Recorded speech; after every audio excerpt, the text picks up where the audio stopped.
Hey everybody, now we're still going to do stuff with the train. With assembling the train, I'm going to bring in the train body into an assembly file.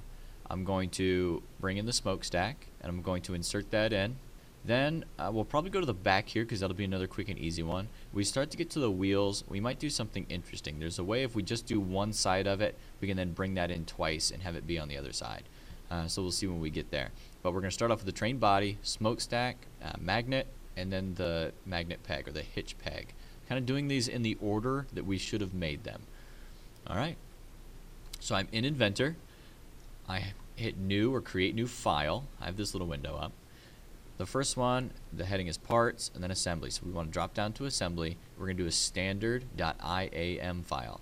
And that's in inches because we're in the English template. Open that up. Alright, now that it's loaded, we have this screen. Up in the top left corner, we're going to start placing stuff, not from Content Center. That's where it defaults to. We're going to hit that drop down and just hit regular place. Now I'm going to be able to go through and find out where my files are. Make sure you go and you find your own files. And let's start off with the train body. Alright, it looks kind of funny right now. And if you'll notice too, I only put my axle holes in on one side. Make sure you put them in on both. I'll have to go back and edit that. Click once. And then if you notice, you start moving your mouse around, you can start placing more train bodies, but we only want one. So press escape, so you're done placing train bodies. Very first thing you do, now that you have the first part in there, right click on it and come down to where it says grounded. Check on that grounded box. Now when you hover your cursor over, it should look like either a pin, like you would put in a corkboard, or the like electronics symbol for grounded, which is 3 horizontal lines and 1 vertical line. Also could look like maybe the bottom or 1/2 of a dumbbell kind of turned on its side. So now that we have this piece in, I'm going to bring in, and you'll notice the colors are just a little bit different in an assembly than they are in a regular part file. I am now going to place, and I'm going to bring in my train stack. You get a little picture in the front here. Hit OK or open and place one of them. And it'll want me to keep placing more, so press escape, so you're done doing that. Don't ground this part. We only ground our very first one, and that's mostly to make sure that when we rotate around here, it doesn't screw anything else up. And you'll also notice here, I didn't round any of my edges. You should have everything rounded to, I believe, 0.1 of an inch. I didn't show that in that video. Now we're going to hit constrain, because this part is already pretty close. You can drag it so it's kind of close to where you want it to be. I can kind of move it around, rotate it over, and then come over from a different view, rotate it over. Just get it kind of close. As long as it's close enough that it doesn't end up showing up upside down in your part. Then we're going to hit constrain. There's a bunch of different ways to do this because we have circles.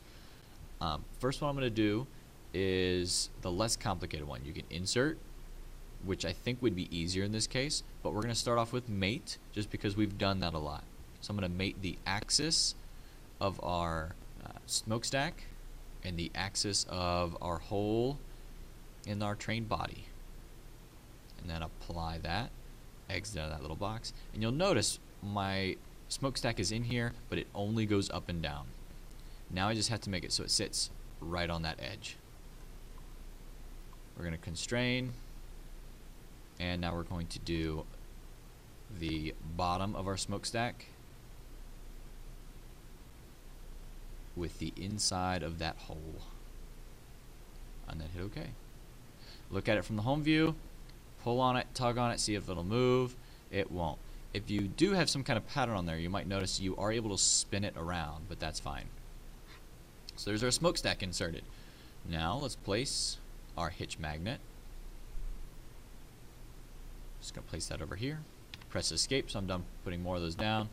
Place again. And this time let's do the axle peg or hitch peg. Here we are. Open it up. Place that in there. Press escape. What I'm going to do first is put my hitch peg into my hitch magnet, then put that in this hole on the back of my train. Right over here. So I'm going to match these two up first. Constrain. I'm going to do the same thing as last time. I'm going to align their axes.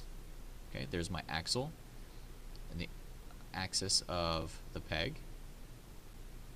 and you notice it came really close, but I can slide this up and down. I don't want to do that.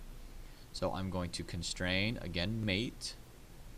This time I'm going to do this edge and rotate around in the bottom part of my egg and hit OK. And you'll notice now that those two pieces, they move together, but they're completely inseparable. Now I'm going to move this kind of to the back. We're going to see if we can kind of rotate that around so it's close to the back. You know, we're just going to leave it as it is. No, here we go. I'm going to highlight both of them, then hit free rotate. Maybe they'll now rotate together. Yep. Alright. I just want it to be kind of close. That's the only thing I want to do there. Close enough so it doesn't show up backwards. Then we're going to constrain. This time let's do an interesting one. Let's do the insert. That's our fourth option over. I'm going to click on the peg in the middle. And then I'm going to come in and click. And you'll notice on this one, it sticks out just a little bit. And if I hit OK, it's not going to let me push that in or out. So what I'm going to do is I'm going to expand. And it's in the hitch peg. That was an insert. And I'm going to double click on that, and it'll let me edit my dimension. If I hit 0.2, see where that goes. It sticks on the outside. So I need to edit that so it's a negative number. Negative, let's do 0.25. And there it should be flushed up. Just double check those dimensions. So our hitch peg is 0.25. Good. So I subtracted that measurement off the length of my peg, so now it should be sitting flush with that magnet. Perfect. So my magnet's in. It is stuck in there. My train body is grounded, but this piece is just constrained to the body.